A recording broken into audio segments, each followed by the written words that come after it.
8 rounds in the heavyweight division. A couple of interesting characters that we'll tell you more about as we go along. Here's Michael Buffer. And now, ladies and gentlemen, we go to the heavyweight division. This bout is scheduled for 8 rounds, and the referee for this contest is Ron Stander. Introducing first, fighting out of the red corner, he's wearing the white trunks with green trim. He weighed in at 197 pounds even and has a professional record of 21 victories, 14 by KO, against only 2 defeats and 1 draw. Ladies and gentlemen, from Omaha, Nebraska, Dan, the Businessman Murphy. And his opponent, fighting out of the blue corner, wearing the black trunks with red trim, he weighs an even 191 pounds, a professional record of 11 victories against only 4 defeats, 2 KOs to his credit, from Minneapolis, Minnesota, Jack Timberjack Basting.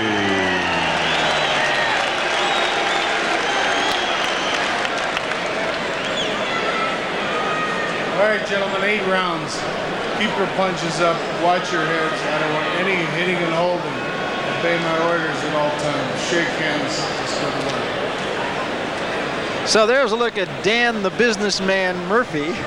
He is out of Omaha, Nebraska. Actually, businessman's kind of a misnomer because he's a farmer in Omaha. We'll tell you more about that. Meanwhile, his opponent, Jack Basting, is in the timber business. He tops trees up in Minnesota, so he is now Timberjack, formerly Jumpin' Jack Basting. He was then a dancer. That's what happens when you get new management. You keep changing those nicknames. That's right.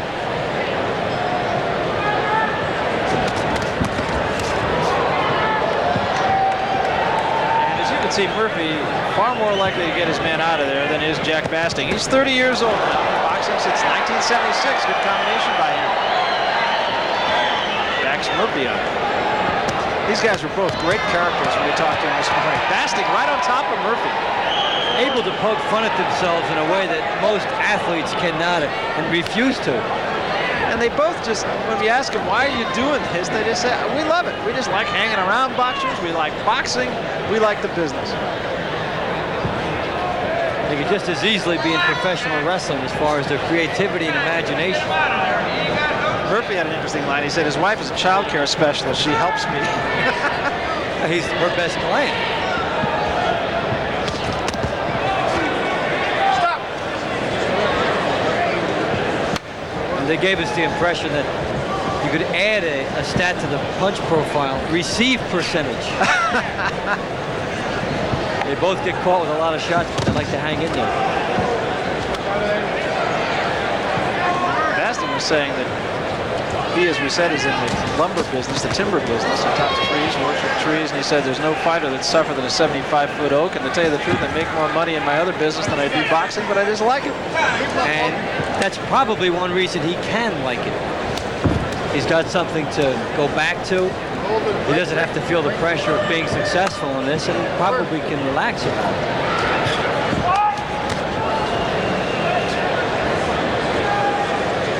Murphy, on the other hand, was a track man, and even though he doesn't really, he's not the prototypical boxer, neither is he the prototypical runner. He was a 400-meter man. He's very tall for a 400-meter runner.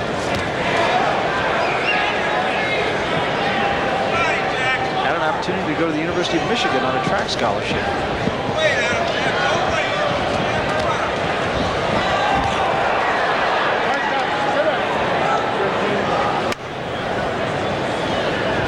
Oh, big right hand by Murphy. He timed that perfect. Stop your knife. It's going to work now. Basting wanted to throw a left hand, and Murphy spotted it and threw a right hand first.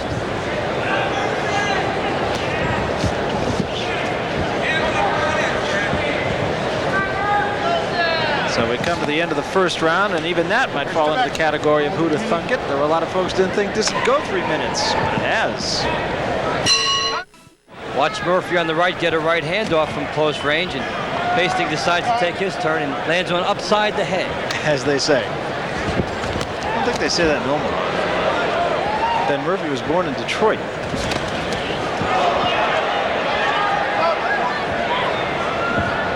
Take a look at our punch profile from the first round. It's pretty good numbers for heavyweights. Not too effective, but pretty good numbers. least the numbers on the intention left was are there. good numbers. The intention was there. And you do wonder when is there going to be a headbutt in this fight, the way Basting charges forward. Yeah, and in fact, I think there might have just been one, and there is a cut alongside the right eye of Murphy. Basting drops the gloves and comes in with his head to try to get closer. That's how he has to try to compensate for the reach advantage that Murphy has. Big right hand again by Murphy. Basting just ducked right into that one. You know, it was unique in the way and they sat there. They're going to fight each other a few hours later, and they were just calm as could be, looking at each other, talking to one another. Yeah. No rivalry or anything. No, it was really refreshing, actually. We sat there for almost an hour just chatting with these two.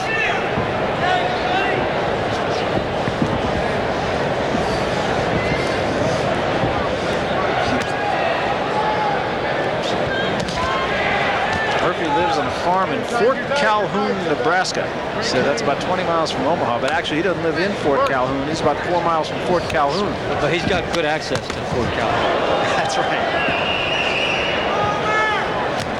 That cut becoming a little bit nastier now for Murphy. Yeah, it's alongside the right eye, but it is in a position where I think the blood can get into that eye. And again, Basting just charges in. The referee tonight, Ron Stander, fought Joe Frazier and was knocked out in 5 rounds by him, but knocked out Ernie Shavers in his career. He also was from Omaha, as I recall, was he not? I don't even know why I remember that. Give you the geography bonus question there.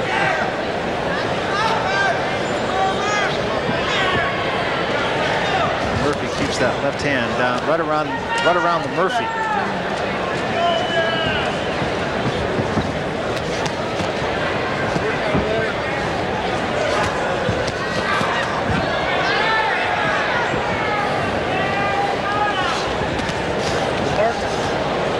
This one's not too pretty, is it?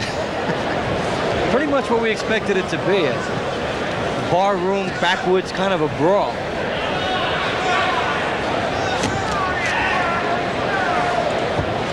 Another thing that I thought was kind of interesting about Murphy is his PR guy. Remember him talking about his PR guy? His PR guy is a priest. Father James Shortley. He's got the whole shtick. Smarten up. Don't wait so long. Is that a non sequitur? A priest with shtick? Well, I was going to say Murphy's flaw with his hand down there, but It's on the corner.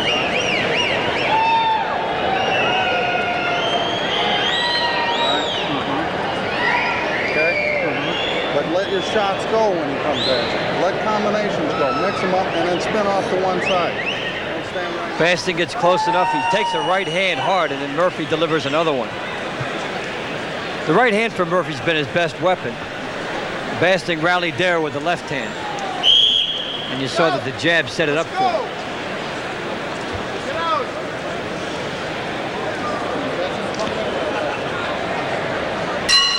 So we're set to go to round 3 now. Jack Basting in the black trunks, Dan Murphy in the white trunks. Murphy out of Omaha, Basting out of Minneapolis, St. Paul.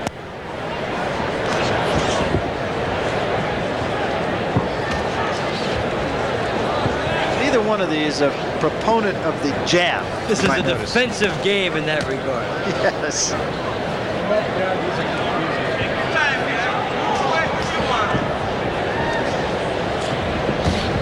Especially when you look at 3 for 41.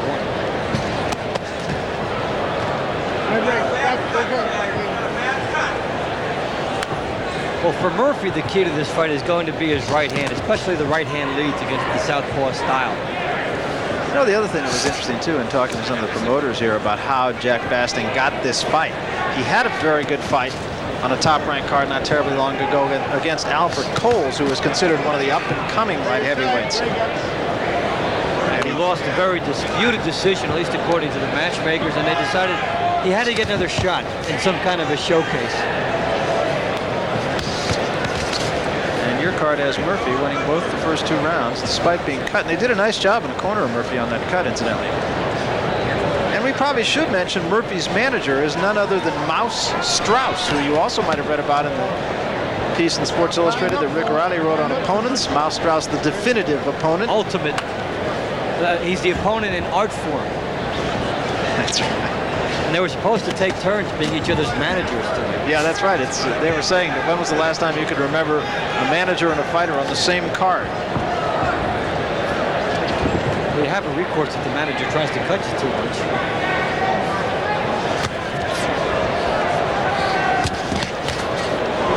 It's a combination inside by Basting. All right, close your tight. Step back.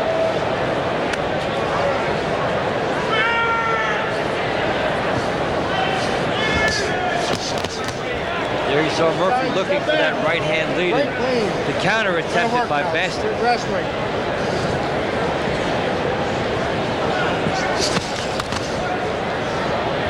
And the other thing that I thought was intriguing about these two and chatting with them this morning, we were asking Murphy about the fact that isn't it difficult when you're sitting here talking with the guy you're going to be fighting tonight? And he said, well, to tell you the truth, he said, I'd rather know him than walk into the ring and see a gorilla standing there. The gorilla freak, right? Yes. It's a rare quality, and we've been to so many of these weigh-ins that you just don't see that very much. It sticks out. And Murphy and Basting fighting exactly the kind of fight that we would have expected they would fight. An entertaining go. We'll be back. Round number 4. Dan Murphy in the white trunks. Those are the trunks that say Murphy on the belt. And Basting in the black trunks. Just in case you weren't sure. That's right. Or he wasn't. Here's the punch profile through 3. Well, if nothing else, it's a close fight. Basting closing the gap, really. The percentage is right there. They're letting about the same. And they're both not doing something very important in this fight. Murphy is not utilizing his reach, which is pretty excessive for him so far in this fight. And for Basting, he's not getting inside. He's not bobbing and weaving and making himself a smaller target. They're also both not connecting. That's why they're not connecting. Murphy with a 1-point lead on your card. So the fight's still up for grabs. You are really right that the danger of a headbutt is ever present here.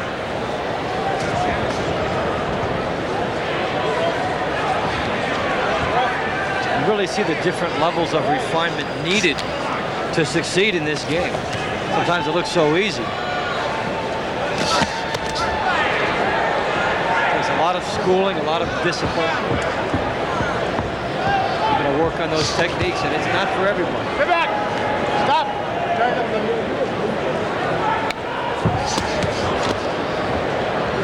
Tight again. Stick.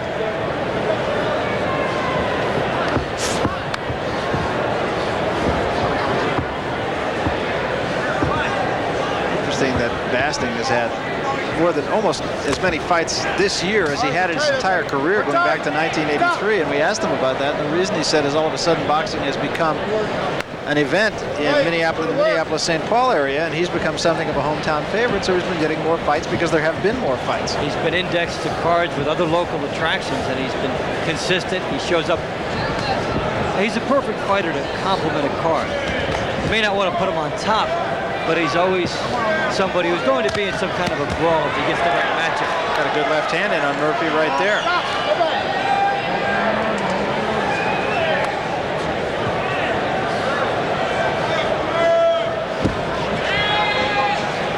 Being a left-hander, of course, he's got to cause any opponent problems too, just in and of itself.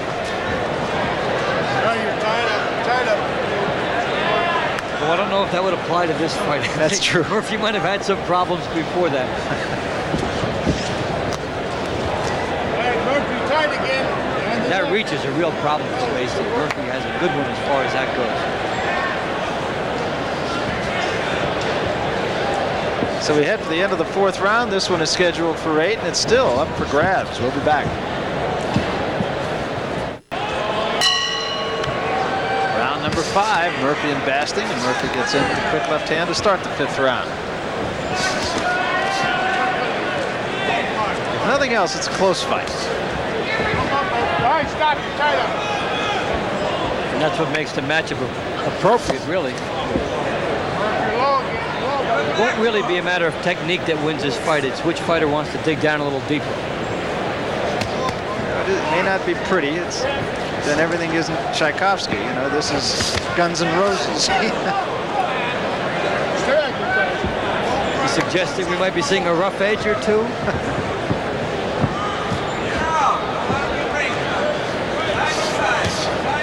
Basting has to get to that body. Really apply the business principles of his trade as far as chopping things down. Go right to the root of it, start down low. Let's go to work, buddy. Watch.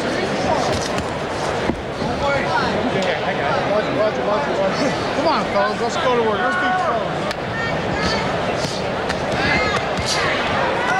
Basting is trying to do that. He is trying to get down and get to the body. He's not really allowing Murphy much room to punch, I'll have to say that.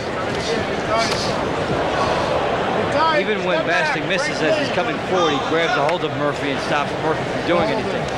Under this style, the uppercut becomes an important weapon for Murphy. He's got to try to use that. All right, stop. He's punching over the top of Basting a lot.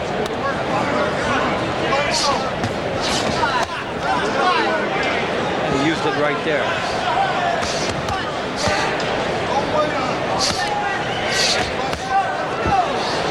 Murphy is coming a little bit more in this round. I'm not sure for what reason. Basting's starting to take the fight away from him. Go to work now. We're dancing. He's been pressing and getting his body shots in, which is the key for him.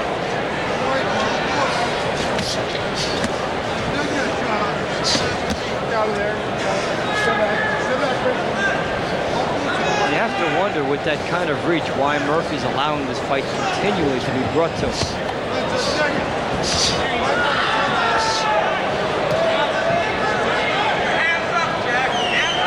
His corner has sufficient to stop the bleeding of that cut that opened in the second round. Where's that go, Murphy?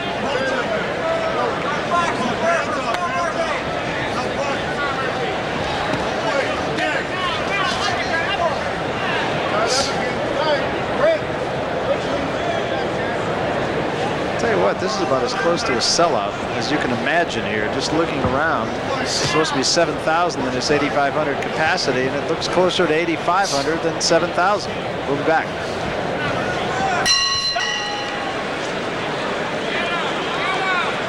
Sixth round of a scheduled 8-rounder, and Jack Basting forgot his mouthpiece when he came out. Let's go back and get it. Now we're underway.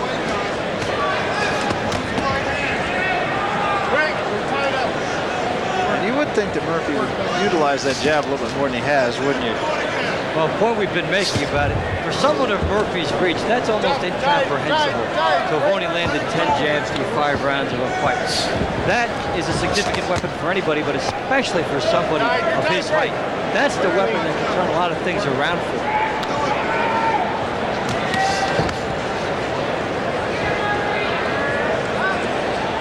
To do it, he might have to change the mode of attack a little bit, walk right to his opponent and stick it out.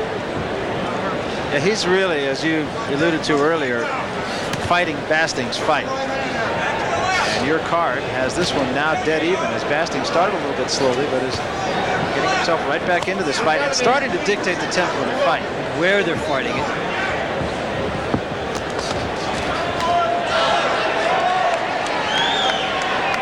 The only time Murphy can do any damage is either when he gets Basting on the way in. To do that, he's got to take a step back. Or at long range. And he's been ineffective at long range.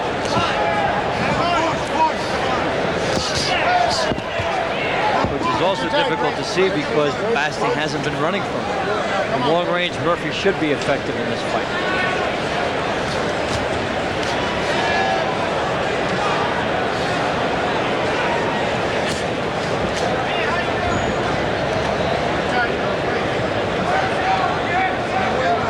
Nonetheless, they won't leave anything on the table when this is over. No. And both seem to come in here in reasonably good shape. I don't see either one of them really getting to the dog tired point yet. This is the 6th round. These are heavyweights. Yeah, they have given an honest effort.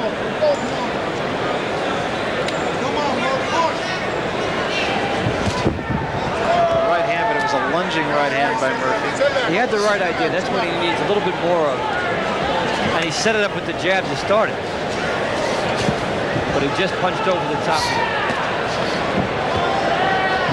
Murphy's starting his attack from too far away.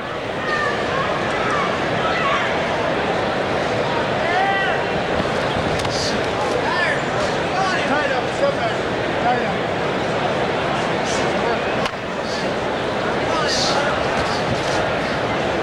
Stop. Let go. Stop.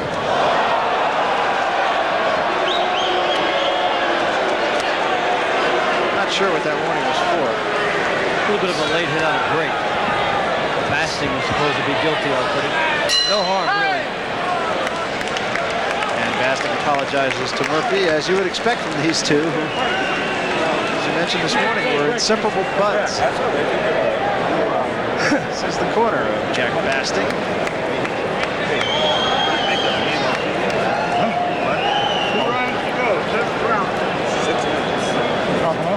Here's another look at what happened.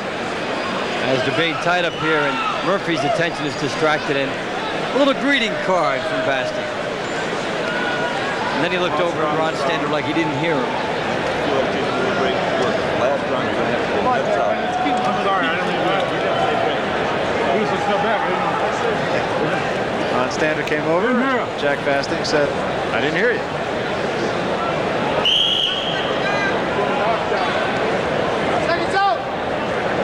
And that's instinctive whenever a fighter turns his head, as Murphy did, that the opponent will throw a punch. That's exactly what Basting did.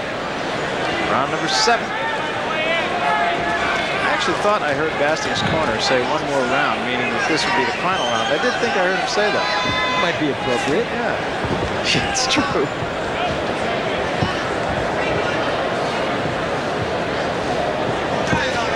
Here's a look at the punch profile through 6 rounds, and boy, I'll tell you, it's a close fight. May not be pretty, but it's a close fight.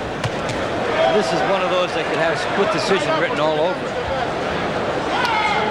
Those punches are so close in number, you've got to feel that a few power punches is what will make the difference in this. It's one of those fights you almost root for a draw, and nobody's really winning it anyway.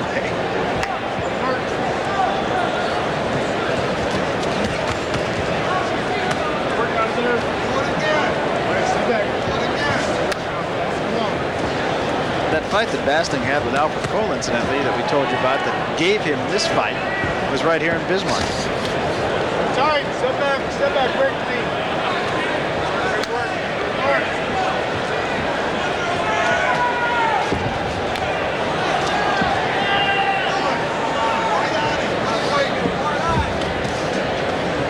Right, you're tight up, step back, break. Good work.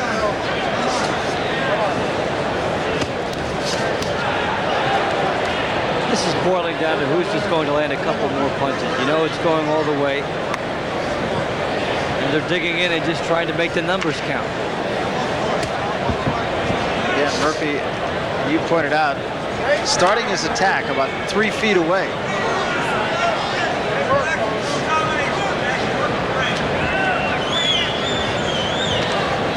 So as a result of that, Basting sees the punch coming. Basting has helped neutralize that himself by not jabbing his way inside to get to Murphy. He starts with the right hand from the hip and lets it go.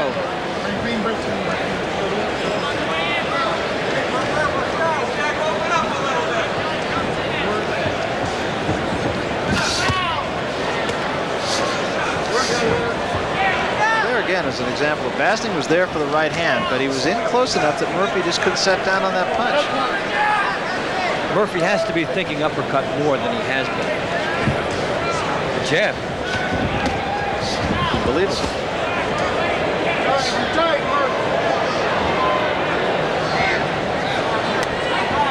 We head for the end of the 7th round. There's going to be 8 in this fight, even though I'm not sure Basting's corner knows that. 10 seconds remaining, round number 7. And we're going to go all the way, I feel quite certain. We'll be back.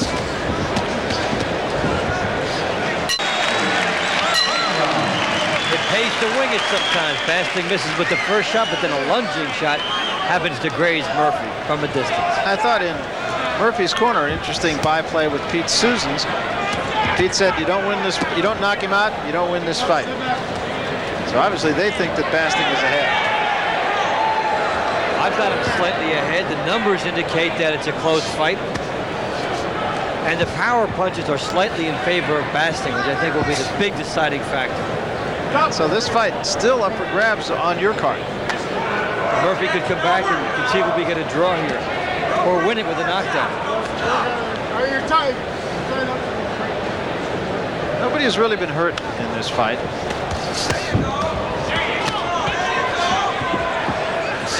And Basting staying out of harm's way by staying in close. And the reason nobody's really been damaged is the leverage has not been there for either fighter getting his shots in. It's not an easy thing to pick up. A lot of fighters will tell you how they have to learn that, develop it through time. Step back, break lead, step. Because it requires waiting, planting, and studying situations when human nature dictates just let the punches fly.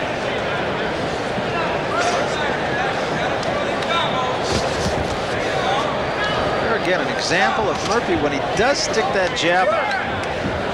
He can keep Basting off him long enough to come with the right hand. Well, the jab is a very revealing statistic for Murphy tonight. Somebody with his edge should be making Basting eat jabs all night long. Stop, you're tight, you're tight, you're tight. Last round, bro. It's working. Get out of there! Come on, get out! If he threw those jabs, Basting wouldn't be doing this right here, tying him up on the ropes, fighting where he wants. Tight, step back, step back. Work, work. Basting might be more than a little tired at this point.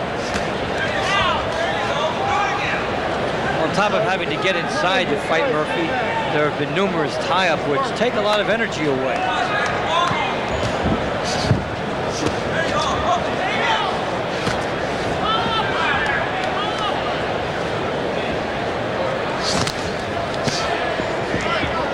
Right hand by Murphy that backed Basting up. Work out of there. Work out, let go. 20 seconds left. 30 seconds.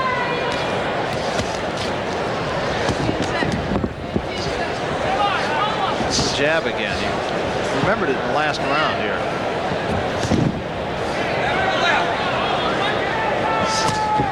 There's a left hand by Basting. Murphy might have won this last round. If he did on your card, that would make this fight a draw. That would be a just decision, I think.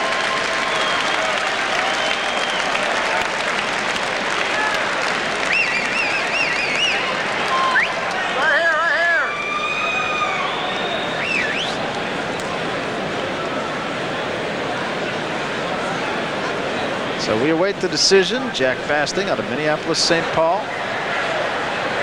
Well, we've been informed there's a one-punch difference in favor of Basting. Total punches landed, so you know this is going to be all interpretation.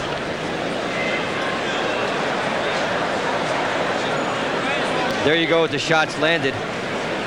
Told you I had him a little bit ahead. Yes, isn't that amazing? But in power punches, Basting had more than Murphy, interestingly enough. Even though Murphy is the guy who really comes with the reputation of being more of a banger than Basting. Because of where this fight was staged on the inside, it was in range for Basting, and I think those power shots are what will give him a very narrow victory.